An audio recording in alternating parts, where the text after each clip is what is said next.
Crowdfunding Roundup, the first episode of 2025. I think, what did I end up doing? Like 45 episodes or so last year? I meant to actually tally up how many crowdfunding games I covered before starting to film this, because I really wanted to look and say, I am the one that covers the most on the interwebs. I don't know if that's true. I just like saying it.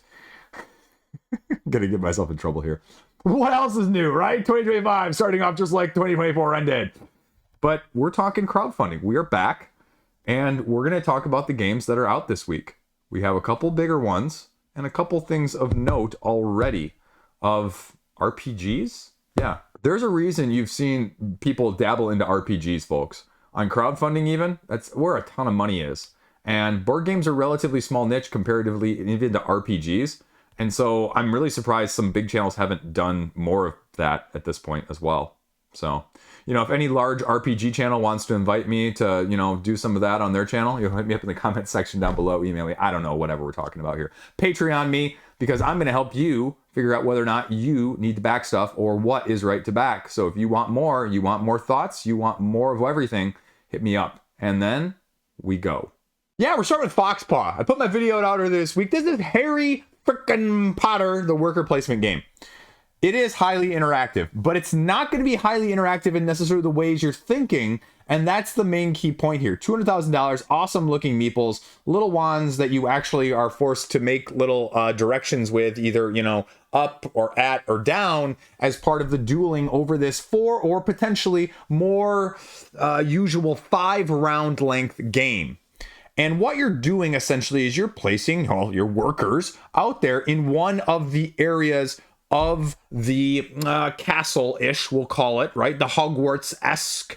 And they're going to be giving you differences between your instant bonuses, which are your resources mostly, your upgrades, which are a lot of your attributes or your energy, which is the main currency actually to do a lot of the actions in the second half of the board, including learning spells, as well as events, magical events that will take place at the ends of rounds 2, 4, and if you're playing 5, the 5th round.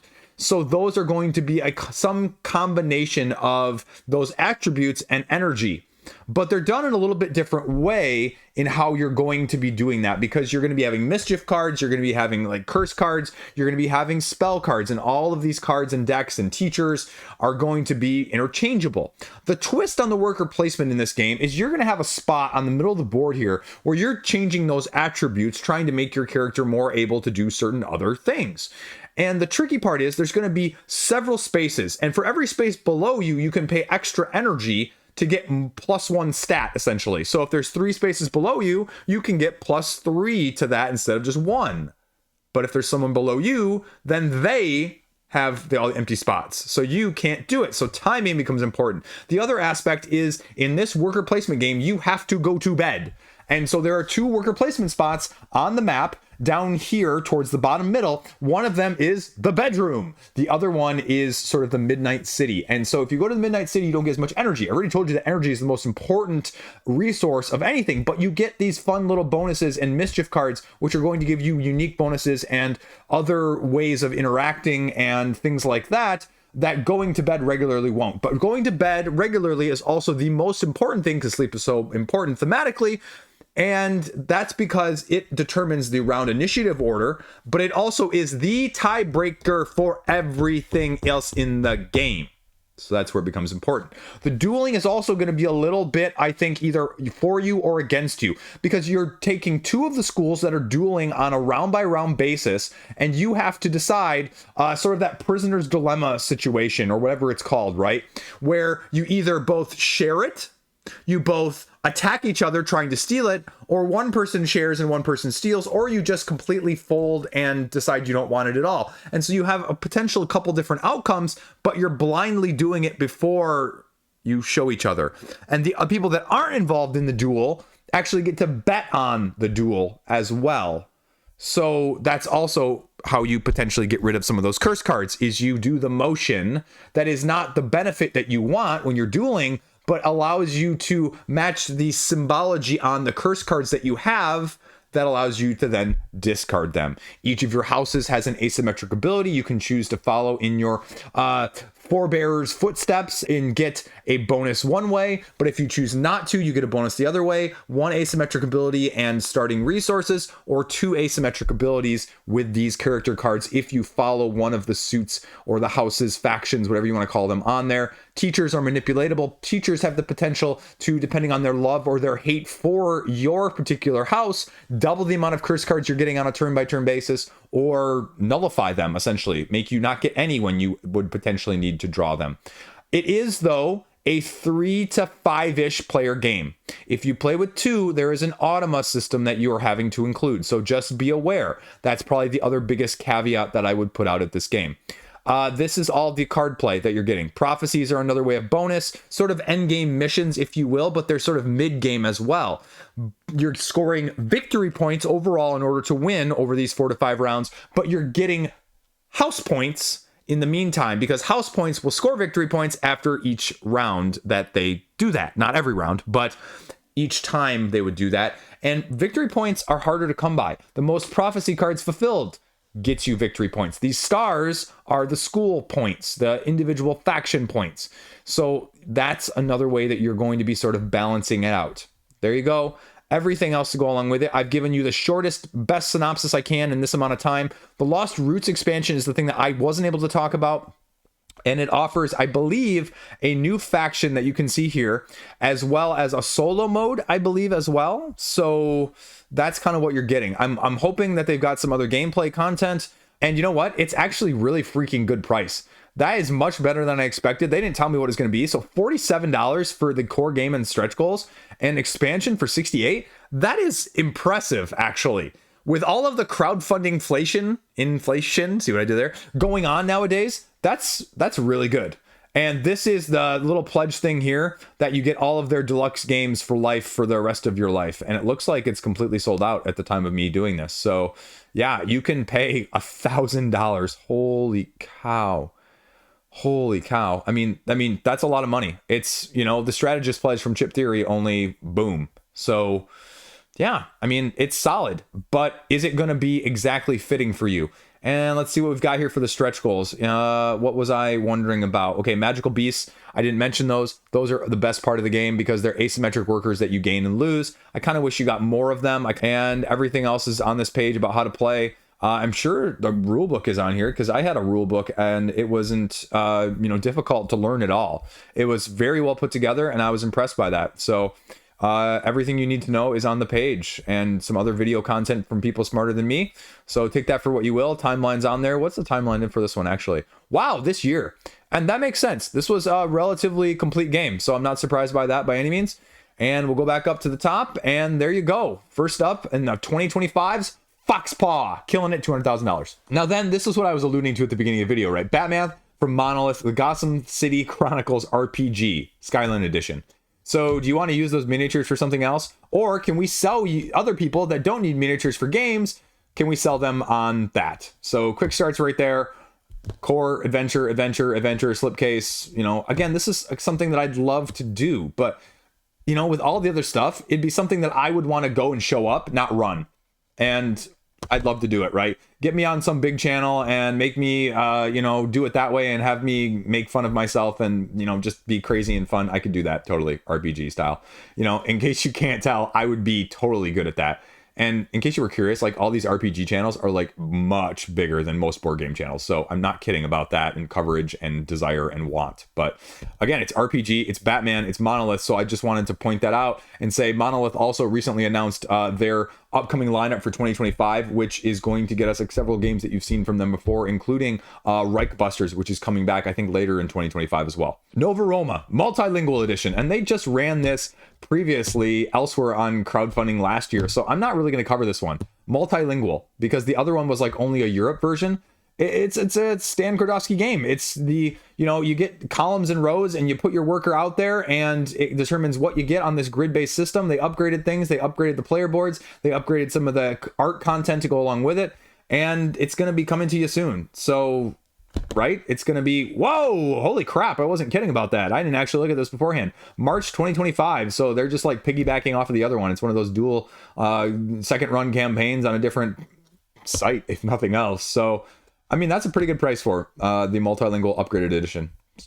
There you go, on all the other Queen stuff that you could ever imagine, and everything else that you may want along with it. So there you go, Nova Roma, Multilingual. Then coming back to us again in 2025 now is Dragons Down, the Natives and Legends expansions, as well as a reprint. Sort of gives me like World Spanner Factions vibes mixed alongside of something like Elder Scrolls or Too Many Bones, more of your open world explorative sandbox-esque game. And this is a remake of Magic Realms, the classic game. And now again, Dragons Down coming back, as they say, boutique. But you can buy with the non-weighted coins, I think it is, because it's got more of the chip theory weighted coins as one of the deluxeifications of this. But I saw some discussion on Board Game Geek where you can get like the non-weighted at retail. So it's more, again, I think a little bit, if you want to deluxeify it, you can get that. If you want to upgrade a previous edition, you can do that as well here. And then you're getting 2 extra expansions, like I mentioned, Natives and the Legends. The Legends are getting daily reveals to explore what's going to be included in that expansion. But the Natives is actually going to be sort of like NPCs in all aspects and all walks of this open world sandbox game, if you will. And they give you the outline here of what that is. Hired by the heroes, new civilization locations in the wilderness, merchants, treasures, missions, hero classes. So a little bit of everything along those lines. The 6 native groups that they mention, as you can see, the chips and the cards that go along with them, the deluxeified, as I mentioned, as well. And then if you're not familiar with Dragons Down as a whole of the actual unique mechanics, there's about 11 different actions you're taking on a turn-by-turn basis, 4 of which actions you're going to be taking on a round-by-round basis as you go around the table, everyone taking their turn, then the monster summoning, monster battling phase of things, and you go until, well, you either reach a certain number of legends points or you play a certain number of rounds, depending on how conflict averse or how race-ish, that didn't come out right, how much of the game you want to race in that sense, a race to the points or a race through the number of rounds.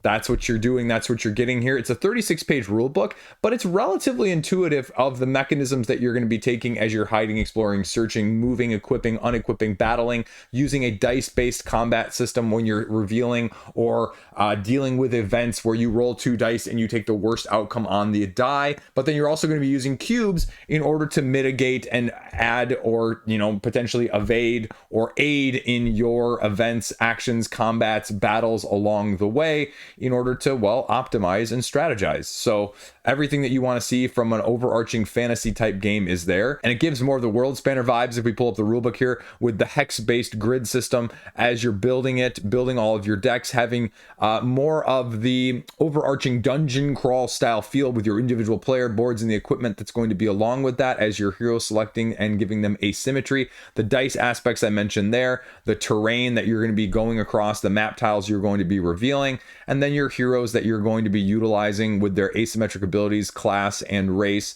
as well as all of the equipment that can go alongside of things. The hero board blown up here, the cubes that you're going to be allocating to give all of those different mitigations and abilities. So that's it. It's expensive though, because it is a boutique game, but it's not going to be widely available at retail, as they say, or at least not in the same deluxeified version of things. It's expensive though, right? 2 expansions, $129, and all of it for $400. If it's your game, it's your game. I know a lot of people love this, and it'd be one of those games, just like with World Spanner Factions, where I say, if you can try it, absolutely try it. But again, expense, cost nowadays, indie publisher, rulebook is there. Enough stuff is out there though that if you like it, it's really well thought of. But is it right for you is always the question. Hyperstar Run, the next up from Button Shy Games, solo sort of video game-esque, if you will. You create a 12-card tableau, I believe, in front of you based off of these cards. And you can see that there are symbols on these cards representing and correlating to, say, the buttons on a video game controller. And you're going to have a set of cards in your hand that's going to correspond to those same sort of buttons. You use those to knock out and to defeat the enemy on that card. Then you can use those subsequent cards and the abilities on them in order to then go across and defeat all of the potential levels. As with all the button shy games, usually they give you a little expansion as the incentive to do so, and this is no exception to that. And so you're getting extra bosses as you're going along with the little expansion here as well, and new equipment. So again, there you go. The bosses, the equipment, and everything, like I said, right? You're setting up this level. Actually, it doesn't look like maybe it is 12. Maybe it's what, just 10 there. And then you're flipping the leftmost card, using your buttons to then match the buttons as you're advancing, special abilities, pulling off the combos that you can connect across multiple cards. Try again if you run out of areas to go through and you have 4 runs to try and win the game as a whole. This probably looks like actually the most appealing button shy to me in the last recent memory, to be frank with you, as a non-solo person. So I think this just strikes my thematic incorporation and combo system, the way my brain works. So I think this looks really freaking fantastic, and there's a reason it's got $30,000, so give it a look-see. Micro Hero Hercules. Speaking of clever little card games this week, this is another in that line of things. Now, don't be fooled by this because it actually looks really intriguing. Solo deck building roguelike. And so what you have is you have actually a little bit of a longer game, I would make the argument of, because you have to defeat the 12 labors of Hercules as you're going along. You have 10 cards that you are going to be dealt with in your deck. You're going to be slowly acquiring them through the use of that card play, the clever combo system that you can not only utilize, you can upgrade by turning 180 degrees, or you can buy from the cards that you don't start out with, because at the beginning of the game you just choose 10 of these cards that you want to start in your deck. There are going to be some that are going to be set over in the reserve that you can eventually buy. Because there are going to be about 3 or so symbols that you're going to be playing off of these cards: your attacks, your defense, and your experiences. And so the attacks are going to need to surpass the laborer. You know, the Hercules labors were against like monsters, right? So you need to do at least a number of attacks equal to the monster's defense. If you do that, then you deal a damage. Each of these labors has a certain number of wounds that you're going to be utilizing, shuffling, and then trying to, well, deal enough damage to defeat the enemy before the enemy defeats you or deals enough wounds to you, because you can only take 3 wounds. There are 3 wound cards set aside with all of your other tactics cards that are reserved, and they get added to your deck to clog up your deck from a deck building standpoint. But if you ever have to take another wound, a 4th one, if you will, then you lose. And the animal or the monster is going to attack you back after you attack it. So you also have to utilize those defense markers in order to block the attack. But how you chain things is the clever way, because it's a card stacking system.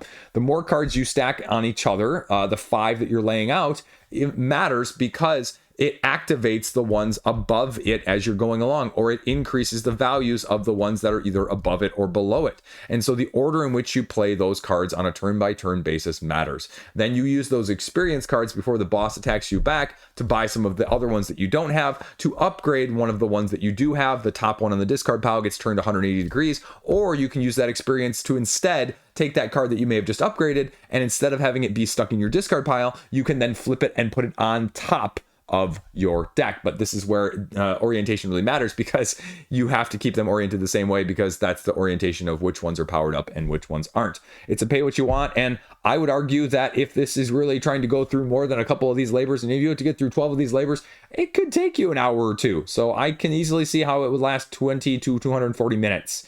But relatively cool little stacking system. I worry about replayability long term, but in the short term and the difficulty, I could see it definitely being high up there. So yeah, there you go. Looks like a relatively really cool, solid solo micro game. So give it a look-see and tell them Liege sent you. Then, speaking of small card games again, Lost Lumina. This is a previously German version of Lost Lights coming over to crowdfunding from Dronda Games. You may remember them from their other games, Solar Sphere, as well as Explorers of Navoria from last year. And this is a combination 2-player area control, card-driven asymmetric ability, card-driven gameplay. So what you do on your turn is you're playing several of these cards down, and you're utilizing the action points to move them across, to group them, and to deploy them onto the area control map. And you're playing this over 3 rounds, so that you are then choosing one of those cards you did not use when your characters meet each other, to then add a value of that card, as well as the special ability of that card, to your, little meeples on the map. You go until either somebody has no folks left on the map or you run out of cards in your hand, and then you score points based off of your area controls on the board. And if you have more than one area controlled, they're worth 2 points instead of just 1. So yeah, the comments from the Board Game Geek German version typically goes down to the final round or the final, playthrough of things, but it kind of mixed on if it's for you or not. So Geronda puts out solid small box games from an indie standpoint. So you got a bunch of previews that you can check out here, and their Explorers of Navoria, Solar Sphere, and Solar Storm are the ones I'm most familiar with, although I think I actually played Isle of Trains too. So solid looking game from this aspect, and again, a bunch of preview videos and a bunch of comments on the German version so you can see whether or not it's right for you, because it's been out in Germany, I think about a year at least or so. So this is the North America or just English version port of things, and $18,000. They're funded. Give them a look-see. Now we're talking Postcards. Again, just a clever little card game style week. $15,000. It literally just funded right prior to me filming this. And what you're doing essentially is you're playing 3 actions of your cards from your hand that are going to give you different icons and different colors to travel across the map. So the actions in this game are going to be represented by a smorgasbord of moving, camping, as well as grabbing postcards. The end of the game is triggered when you sent your 4th postcard. And what you're going to be doing is you're going to be moving around from region to region, planting your camps, and if you have a matching postcard of that area, you get to get a souvenir. You will also be gathering stamps along the way to fill your postcards up. If you fill your 4th postcard, you can send it, get a reward, and that is also the end game trigger. You have itinerary cards, you have gift cards are going to be used in ways to score at the end of the game besides just your postcards. There's also a little set collection, meaning if you send postcards from different areas as you've been traveling around and you're more well-rounded in your touristing as a whole, you're going to get a higher reward set collection wise from that aspect for the end game scoring as well. Rinse and repeat, you play 3 cards of your potential 5 cards in your hand on a turn-by-turn, round-by-round basis, and then you refill your hand back up to 5 and go again. You're getting 3 potential little expansions here. Again, it's just kind of how much complexity are those going to add? Are they going to be worth it? They tell you and run you through everything else that I just said there, including a little bit of a solo mode for all you solo junkies. 29 euros for the base game, and if you want to deluxify the heck out of it with the expansions and UV printed wood tokens, okay, you can almost double the price for 55 euros. I mean, that's expensive for an indie card game. So early bird is going to be 49 euros. Can you get just the expansions without the deluxifications here? I kind of wish you could, but we'll see. Either way, I mean, it looks like a solid game. I'm just not sure it's a solid, super light card game for, what is that, about $60 before shipping? Either way, it's funded. Tell them Liege sent you. There you go. Last up here is Depth of Abyss, and it's got $14,000. Kind of like an open sandbox-esque skirmish game thrown in with a TCG of packs you can buy that you can then utilize in the game to upgrade your factions as you're fighting enemies, gathering resources, and, battling across the board. Teleportation, moving, battling, everything that you might want, standees as well as miniatures. And it's kind of crazy because they say on the timeline down at the bottom, they're like, well, we just developed the prototype in November and we're going to have all of these miniatures and standees in production in February after the campaign goes. So, I mean, if that's true, that's pretty impressive. But the amount of information that's on the page and the rule book really makes me a little bit hesitant in terms of just the gameplay and the flow itself. 4 players, $63, and if you want to get a whole bunch of exclusives and 3D miniatures along with it, you can pay nearly $200. Some stretch goals here all the way up to, $1 million almost. So take that for what you will. And the add-ons, including these packs that I mentioned that they say that are random and tiered. So there's going to be different levels of characters, enemies, monsters, whatever it may be in there as a whole. And all of these appear to be renders-ish on the board in terms of the miniatures. So the rulebook is linked to down below, and it's a little bit of a tough read. And you're going to be getting the basic, most high in the sky overview here as you're battling with these units on the board, moving them across, area control, resource gathering, mining, and upgrading as you're going along. That's about the best summary I can give you. If you have any interest in this, I really suggest you check out the rulebook as a whole, and it's eventually down here at the bottom. There's a few like 1-minute videos on how to play, as you can see here, of the different aspects: the mining, the card creation, the monster fighting, the enemy fighting, the rewards, the resource gathering, and the, well, going out in the field and taking a risk, as well as, well, the aforementioned teleportation. So there's a look-see. That's everything that they say, and somehow you have this by June, which seems very, very aggressive. But there you go. If that's of interest to you, Depth of Abyss, and we're done. So how's that for a first week in January of 2025, right?